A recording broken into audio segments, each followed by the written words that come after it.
Hello everyone, welcome back to NIOS. I am Anjali Malviya, your bio expert. So children, हमने start किया है हमारा chapter origin of life on earth. ये बहुत interesting chapter है. I hope आपको मज़ा आ रहा है इसमें. सो हमने देखा कि लाइफ जो है वो कैसे आई इस प्लानट में. ठीक है, तो सबसे पहले आए सिंगल सेल्ड जो है, यूनिसेलुलर है ना. यूनिसेलुलर मतलब सिंगल सेल ऑर्गेनिज्म जो है वो पहले आए. उसके बाद धीरे धीरे जो चेंजेस आए हैं उनके बाद जो मल्टी सेलुलर है वो आए. सो हमने बात की चार्ल्स डार्विन के बारे में. भाई he is known as the father of evolution. Ma'am हमें सब पता है, सब याद है, आपने जो पढ़ाया था. Yes, that's very good. So आज हम बात करेंगे चार्ल्स डार्विन के ही बारे में, बट हम देखेंगे कि उन्होंने जो थ्योरीज दी थी, जो लास्ट लेक्चर में हमने पढ़ा था, natural selection, variation, survival of the fittest, mutation, तो ये सारे जो इतने भारी भरकम वर्ड्स हमने पढ़े तो उनको हम बहुत आसान से एग्जाम्पल से समझेंगे आज. ओके, सो चार्ल्स डार्विन ने जो ये सारी थ्योरीज दी तो इन्होंने ही बेसिकली ये सारे एग्जाम्पल दिए थे. सो आई एम नॉट कि मैंने ये एग्जाम्पल नहीं बनाए, इन्होंने खुद ही बनाए थे. ये बहुत अच्छे थे. ठीक है, सो इन्होंने कहा कि ज़्यादा डिफ़िकल्टी ना हो आने वाली जनरेशन को समझने और समझाने में, इसीलिए हम खुद ही एग्जाम्पल दे देते हैं तुम्हें, तुम परेशान मत हो. Right, so because of him हमें ये एग्जाम्पल मिले जो कि हम समझेंगे. ठीक है, और ये बहुत ज़्यादा इजी है, डोंट वरी, बहुत सिंपल है. ठीक है, सो Charles Darwin's theory of evolution. Right, तो चार्ल्स डार्विन की थ्योरी जो है एवोल्यूशन की, उस पर देखते हैं. भाई अब बच्चे, थ्योरी हमेशा जो एविडेंस है उसके थ्रू चलती है. ऐसा नहीं कि हम कोई भी थ्योरी दे देंगे. अगर मेरा मन है कि आप चार्ल्स डार्विन से समझ लो बहुत ज़्यादा इंस्पायर हो गए, ठीक है, कि चार्ल्स डार्विन इतनी अच्छी उन्होंने थ्योरी दी, हम मैम बहुत ज़्यादा इंस्पायर हो गए, चलो हम भी थ्योरी लिख डालते हैं. So this is not possible, क्योंकि हमें ज़रूरत है एविडेंस की. राइट, उसके बिना पर जो थ्योरीज़ हैं आप उनको प्रूव नहीं कर सकते हो. समझे? चलो, सो चार्ल्स डार्विन जो है इन्होंने थ्योरीज दी थी एवोल्यूशन की, और ये सारी जो थ्योरीज थी, तो एवोल्यूशन और द चेंज ओवर टाइम, यही आपका एवोल्यूशन है, चेंज ओवर टाइम. ठीक है, एवोल्यूशन यही है. is a process by which a modern organism has descended from the ancient organism. तो ये लास्ट लेक्चर में भी पढ़ा था हमने कि किस तरह से जो आज के टाइम में जो हम प्रेजेंट डे में ऑर्गेनिजम्स देखते हैं, स्पीशीज़ देखते हैं, वो जो है कैसे आए हैं इस प्लानट में. ठीक है, वो पास से इवॉल्व हो करके ही आए हैं, कोई ऐसे अचानक से नहीं टपक पड़ा. ओके, सो ये सारी चीज़ें कैसे आई हैं? एवोल्यूशन के थ्रू, जो चेंजेस आए हैं उनके थ्रू आई हैं. ठीक है, so the theories can explain the earth's biodiversity. yes it can, क्योंकि बायोडाइवर्सिटी हमने फर्स्ट चैप्टर में मैम पढ़ा था. ये टर्म हमें जाना पहचाना लग रहा है. हाँ, लिविंग डाइवर्सिटी, वैरायटी जो है इतनी सारी. बायोडाइवर्सिटी का मतलब क्या है? Living variety. तो हमारे इस प्लैनेट में बहुत सारी हैं. अंडरस्टूड?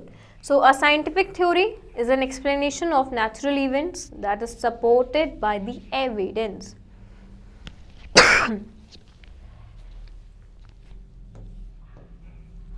यस, सो ये एक ऐसी थ्योरी है, ठीक है, जो कि एविडेंस के थ्रू ही हम उसको मान सकते हैं कि सही है मैम, क्योंकि हमें भाई चाहिए होता है एविडेंस. उसके बिना हम मान ही नहीं सकते. आजकल तो स्क्रीनशॉट, इनफैक्ट अगर आपने किसी को टेक्स्ट भी किया है तो वो एविडेंस के तौर पे स्क्रीनशॉट रख लेता है कि जस्ट इन केस आप व्हाट्सएप से डिलीट कर दो ना, डिलीट फॉर ऑल, स्टिल वो मेरे पास है, I have taken the evidence. ठीक है, तुम्हारे डिलीट करने के पहले ही. तो इसी तरह से हमें एविडेंस की ज़रूरत पड़ती है, हम उसके बिना कुछ मानते ही नहीं हैं. सो थ्योरीज जो हैं वो एविडेंस के उस पर ही चलती हैं. सो देखो, ये जो चेंजेस आए हैं, एक जो बर्ड है बेसिकली, ये आप देख सकते हो, उसका बेचारे का जो यहाँ इतना पोर्शन है हेड वाला वो है. ठीक है, तो फ्रंट पोर्शन है. तो हमने बात की थी एवोल्यूशन की, तो आज के टाइम में ये मॉडर्न है, ये मॉडर्न डे है. तो ये जो इवॉल्व हुई है ये इस तरह से हुई है. ओके, पहले कुछ इस तरह का उसका स्ट्रक्चर था, फिर जो उसकी चोंच थी वो बहुत बड़ी थी, फिर उसके बाद थोड़ी सी छोटी हुई, फिर अब ऐसी हुई, और अब इस टाइम पे इतनी सुंदर सी है ये. ओके, सो ये जो चेंजेस आए हैं अगेन एवोल्यूशन में आए हैं. ठीक है, चलो नाउ अब समझते हैं एग्जाम्पल्स. ओके, सो ये क्वेश्चन है बच्चे आपके लिए कि you have to write the similarities and the differences between these two organism. अभी नहीं, ठीक है। बट यस, जब मैं आपको ये एक्सप्लेन कर दूँ, ये एग्जाम्पल है हमारा जो डार्विन्स ने दिया था, ये जो बोला था कि चेंजेस के साथ जो अडेप्ट करते हैं, जो चेंजेस के साथ अडेप्ट नहीं करते हैं। सो ये जो उन्होंने एग्जाम्पल दिया था, उन्होंने ये सारी चीज़ें बोली थी, तो ये आपका एक क्लासिक एग्जाम्पल है। अब आप देख सकते हो कि दोनों डिफरेंट हैं, बट एक है सर्वाइव कर पाएगा आगे, एक है जो सर्वाइव नहीं कर पाएगा। ठीक है, इनको हम मॉथ बोलते हैं। ठीक है, इनका नाम जो है ये मॉथ है, मॉथ नहीं, मॉथ, MOTH। ओके, मॉथ नहीं है, बट स्टिल एक की मौत हो जाएगी, एक सर्वाइव कर जाएगा। Okay, but you have to write down बच्चे द सिमिलैरिटीज़ एंड डिससिमिलैरिटीज़। अभी जब मैं एक्सप्लेन कर दूंगी आपको, समझ लोगे आप इनके बारे में, तब आपको लिखना है, बिकॉज आई वॉन्ट टू सी कि जो आप बच्चे हो वो कैसे लिख सकते हो। ठीक है, बिकॉज एक इंट्रैक्शन होना चाहिए ना टीचर और स्टूडेंट का, तो मुझे पता होना चाहिए कि आपकी राइटिंग स्किल कैसी है, आप किस तरह से लिखते हो। ठीक है, जैसे भी लिखना हो लिखना, don't worry, I am not going to जज। ठीक है, डोंट वरी, मैं डांटूंगी नहीं, जैसे लिखना हो लिखना, बट हाँ इन्हीं के बारे में लिख देना, ऐसा नहीं कि ABCD लिख दो। ओके, सो यस, चलो, तो ये जो दो डिफरेंट आप देख रहे हो कलर, तो ये कजिन्स थे। ठीक है, पास्ट की अगर हम बात करें, जो डार्विन्स के टाइम की बात करें, सो इस तरह से ये दोनों कजिन्स थे। ठीक है, दोनों में इक्वल एनर्जी थी, इक्वल इम्यून सिस्टम था दोनों का, एंड इक्वल उनमें जो ऑर्गन था इनका, सब कुछ सेम फंक्शनिंग थी। ठीक है, सब कुछ सेम था इनका, but because of some changes, certain changes, ये जो थे ये डिफरेंट कलर में थे। ठीक है, थे कजिन ही भाई, ऐसा तो मैम पॉसिबल है। इनफैक्ट हम ह्यूमन बींग्स की बात करें तो हम में भी चेंजेस आते हैं। अगर हम कॉम्प्लेक्शन की बात करें तो fair to medium to dark, है ना, हर स्किन टोन है, हर स्किन कलर है। अफ्रीकन्स जो हैं वो डार्क कलर के होते हैं, राइट, तो उनमें जो ये वाई डार्क, क्योंकि उनके जो पेरेंट एंसेस्टर्स हैं वो वहाँ से ही आज इवॉल्व हुए हैं, तो वो शायद इस तरह से होंगे। हम इंडियंस की बात करें तो हमारे पास वैरायटी है, राइट। इनफैक्ट गर्ल्स बहुत अच्छे समझेगी फाउंडेशन शेड्स के बारे में, राइट, कि जो फाउंडेशन अप्लाई करती हैं मेकअप, तो उसमें वैरायटी है शेड्स की, आइवरी, क्लासिक आइवरी है, हज़ारों चीज़ें, राइट। सो ये जो इतनी सारी वैरायटीज़ हैं कलर की, इनफैक्ट, तो ये एक को दूसरे से अलग बनाती हैं, क्योंकि ऑर्गन हमारे पास सेम है, हमारे पास वही सेम सब है, दो आँख, सब कुछ सेम है। तो ये जो कलर कॉम्प्लेक्शन है ये डिफरेंट बनाता है एक को। ठीक है, फेयर कोई होता है, कोई डार्क होता है, कोई मीडियम होता है, उसी तरह से इनमें भी था। ठीक है, ये भी एक मॉथ है। ठीक है, ऑर्गेनिज्म इनका नाम है ये मॉथ। तो ये दो कलर के थे, कजन्स थे, सब कुछ सेम था इनका, बट इट्स जस्ट दैट एक डार्क कलर था और एक थोड़ा सा लाइट कलर था। अब चार्ल्स डार्विन ने इनका एक एग्जाम्पल लिया, क्योंकि जो ये थ्योरी है natural selection, survival of the fittest, वो एकदम परफेक्ट फिट होती हैं इन पे। ठीक है, सर्वाइवल ऑफ द फिटेस्ट और एकदम परफेक्ट फिट होती है इन पे। ओके, चलो, सो ये समझ लो, कलर देख लो दोनों का, एक लाइट है एक डार्क है। नाउ इनका नाम है पेपर्ड मॉथ। ठीक है, मतलब सिर्फ मॉथ नहीं है, पेपर्ड मॉथ है। तो अब आप देखो ये दो इमेजेस, ठीक है, दो इमेजेस देखो, ये दो अलग हैं। ठीक है, दो अलग हैं। सो चलो पहले समझ लेते हैं इसको, क्योंकि थ्योरीज हम जितना पढ़ेंगे मैम उतना ज़्यादा कंफ्यूजिंग हो जाएगा, पहले समझ के चलेंगे तो बहुत ज़्यादा इजी होगा। ठीक है, चलो, तो ये है हमारा पास्ट,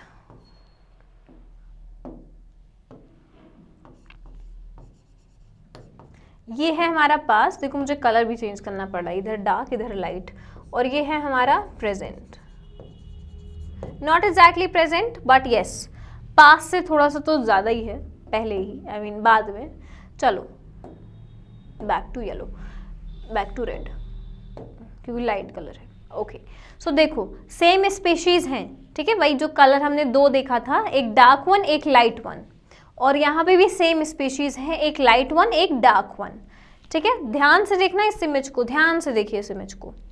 तो ये जो दो थे, ठीक है, वो सेम यही हैं। अब देखो ये जो पेपर मॉथ है, ये कहाँ पे रहते हैं, ये ट्रीज पे रहते हैं। ठीक है, पेड़ों पे रहते हैं। सो पेड़ों की जो बाग है, जो पूरा पेड़ का स्ट्रक्चर है, उनमें ही ये विजिबल होंगे, वहीं पे इनका सर्वाइवल रहेगा, वो वहीं पे रहते हैं ये पेपर मॉथ। ठीक है, चलो, सो अगर हम पास्ट की बात करें, समवॉट 70s 60s 50s है ना, 1950 1940 1930 18 समथिंग ऐसे सेंचुरी, 17 सेंचुरी ऐसे वैसे बात करें। सो ये जो आपके पीछे बाग है ये है ट्री बाग, ये जो पीछे आप देख रहे हो ये है ट्री बाग, पेड़ की जड़ें जो होती हैं, you know the whole structure जो है पेड़ का वो है। सो पहले जो था वो लाइट कलर का था, टी बाग पहले जो था वो लाइट कलर में था, इस कलर का हुआ करता था। आज के टाइम में डार्क ब्राउन है ना, जो ट्री है हमारा वो इस तरह से डार्क ब्राउन होता है। बट पहले की अगर हम बात करें पास्ट की, तो जो कलर था तो वो लाइट कलर था। क्लियर है? तो जो ये दो कलर की आप देख रहे हो मॉथ, पेपर मॉथ, एक लाइट कलर है, ये लाइट है और ये डार्क है। अब आपको भी पता है कि अगर लाइट होता है कोई बैकग्राउंड, अगर लाइट है, लाइट मतलब हल्के रंग में है, ठीक है, हल्के कलर में है, तो उस पे जो विजिबल होगा वो डार्क कलर होगा। क्लियर है? ये तो आपको पता है मैम कि अगर बैकग्राउंड जो है वो लाइट कलर का है तो जो डार्क कलर होंगे वो ज़्यादा विजिबल होंगे, है ना, वो ज़्यादा दिखाई देंगे, दूर से आप देख सकते हो।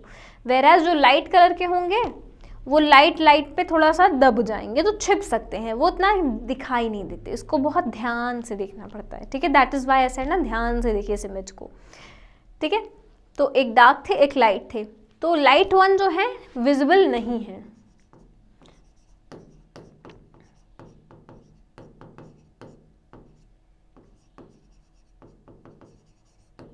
नॉट विजिबल ईजिली, है ना, आसानी से भाई नहीं दिख रहे हैं। वेराज जो डार्क वाले हैं तो वो क्या है, विजिबल हैं, आप दूर से भी इन्हें देख सकते हो क्योंकि लाइट कलर का बैकग्राउंड है और ये डार्क वन है तो भाई अच्छे से देख सकते हैं। और अब इन्हें कौन खाता है, इन्हें जो उड़ते हुए पक्षी हैं वो देखेंगे इनकी तरफ, ठीक है, जो बर्ड्स हैं बेसिकली वो इनको देखेंगी।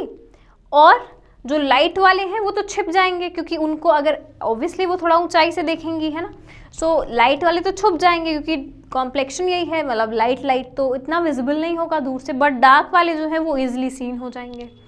सो डार्क वालों को खा लेगी आकर के वो, ठीक है, तो इसकी वजह से इनकी क्या हो जाएगी, डेथ हो जाएगी।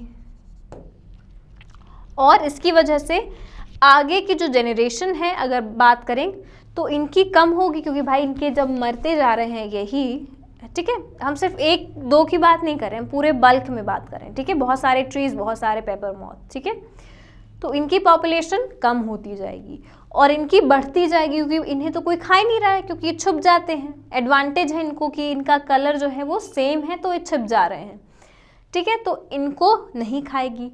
तो जो हमारा कंटिन्यूएशन हो रहा है स्पीशीज़ का, इनका होगा, इनका बेचारों का नहीं हो पाएगा, ठीक है।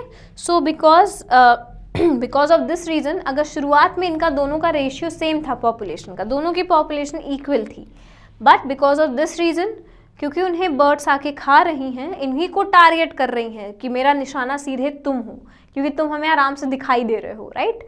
सो उसकी वजह से जो रेशियो है उसमें चेंजेस आ जाएंगे, ये तो बढ़ते चले जाएंगे भाई साहब क्योंकि भाई तुम तो दिख ही नहीं रहे हो और हम बिकॉज हम डार्क कलर के तो हम ही दिख रहे हैं और हमें भाई खा रही हैं वो, this is not fair, right.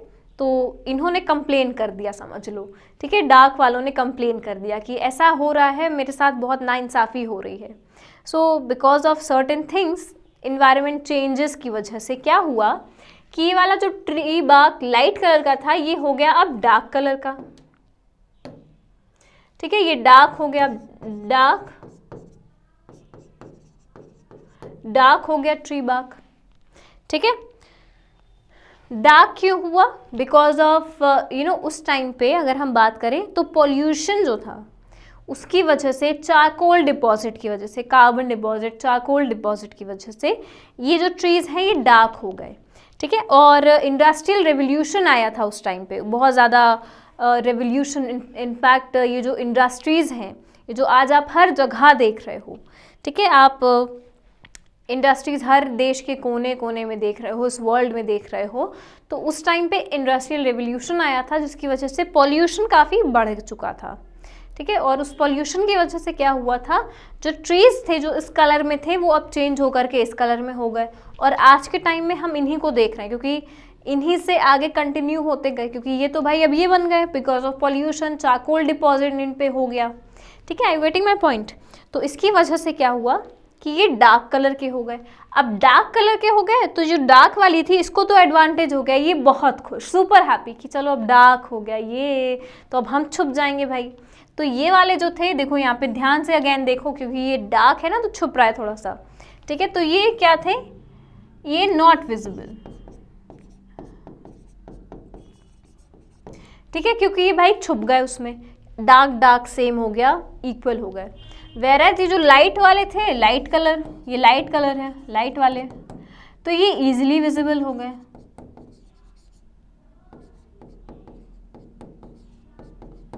है ना, इजीली विजिबल हो गए भाई। तो अब बर्ड जो है दूर से किसको निशाना बनाएंगे, क्योंकि वो दूर से देखेंगे भाई कि ट्री पे क्या है, क्या हो रहा है, क्योंकि यही इनका खाना था उनका। सो वो निशाना इनको बनाएंगी, अब टारगेट इनको करेंगी कि अब तुम मेरा अगला शिकार हो। सो इसकी वजह से क्या होगा कि जो पॉपुलेशन में यहाँ पे कमी आ गई थी इनकी, तो अब यहाँ पे इनकी पॉपुलेशन इंक्रीज करती जाएगी और इनकी डिक्रीज करती जाएगी, ठीक है। और आज हम प्रेजेंट डे की बात करें तो हम इसी जो पेपर मॉथ है हम इन्हीं को देखते हैं, ठीक है। यही जो है यही आगे सरवाइव कर पाएंगे, तो हम इन्हीं को देखते हैं, वेराज इनको हम अब नहीं देखते हैं, ये विलुप्त तो हो गई हैं, गायब हो गई हैं, ठीक है। तो रीज़न ये था। तो ये जो चार्ल्स डार्विन थे इन्होंने बहुत अच्छी, इनफैक्ट मैम क्योंकि हमें एग्जाम्पल ये बहुत अच्छा लगा, तो yes it's all goes to credit goes to Charles Darwin. तो इन्होंने जो एग्जाम्पल दिया था वो बहुत सही था, क्योंकि देखो चेंजेस आए एनवायरनमेंट में, और ये जो है चेंज जो है ये प्रकृति का नियम है। सो चाहे आप पॉल्यूशन की बात कर लो, इनफैक्ट उस टाइम तो इतना नहीं था, बट आज के टाइम में बहुत ज़्यादा पॉल्यूशन है, इन्वायरमेंटल चेंजेस आए हैं, एयर जो है वो पॉल्यूटेड होती जा रही है, रुक ही नहीं रहा है पॉल्यूशन का स्तर। तो ये जो एनवायरमेंटल चेंजेस आ रहे हैं हमारे एनवायरनमेंट में, तो जो ऑर्गेनिज्म उसमें सर्वाइव कर ले गया तो वही आगे जो है जिएगा, ठीक है, उसी की जो जनरेशन है वो कंटिन्यू होगी। वेराज जो ढीठ बना रहेगा, ठीक है, ढीठ का मतलब कि उसमें वो कहेगा कि हमें कोई चेंजेस नहीं लाने हैं खुद में, हम जैसे हैं हम वैसे रहेंगे। So this is not right. वक्त के साथ बदलना बहुत ज़रूरी होता है, ठीक है, चाहे इंसान हो चाहे ये जानवर हो भाई। सो जो नहीं बदला, ढीठ था, वो बेचारा सर्वाइव नहीं कर पाया, ठीक है। दैट इज़ वाई वी से ना कि जैसा देश वैसा भेष, कि जैसा आप देखो जगह है वैसा ही अपना भेष रखो, वैसा ही आप बिहेव करो, राइट। सो उसी तरह से यहाँ पे भी सेम चीज़ लागू होती है। तो ये था चार्ल्स डार्विन की थ्योरी, ठीक है। तो सर्वाइवल ऑफ द फिटेस्ट जो था, तो जो सर्वाइव कर ले गया एनवायरमेंटल चेंजेस के साथ, वही आगे उन्हीं की जनरेशन जो है कंटिन्यू होगी, वेराज जो सर्वाइव नहीं करा वो इस तरह से भाई गायब हो जाएंगे, ठीक है। तो यही चार्ल्स डार्विन ने बोला, क्लियर है। तो यही उनकी थ्योरी थी, ठीक है। सो चलो, I hope this is clear to you. So yes children, that's all for today. अब नेक्स्ट लेक्चर में हम इसके आगे का पढ़ेंगे, and till then just stay safe, stay at your home, study well, thank you. And yes, in case of any query, any question, just contact on this number or visit this website, okay? Thank you.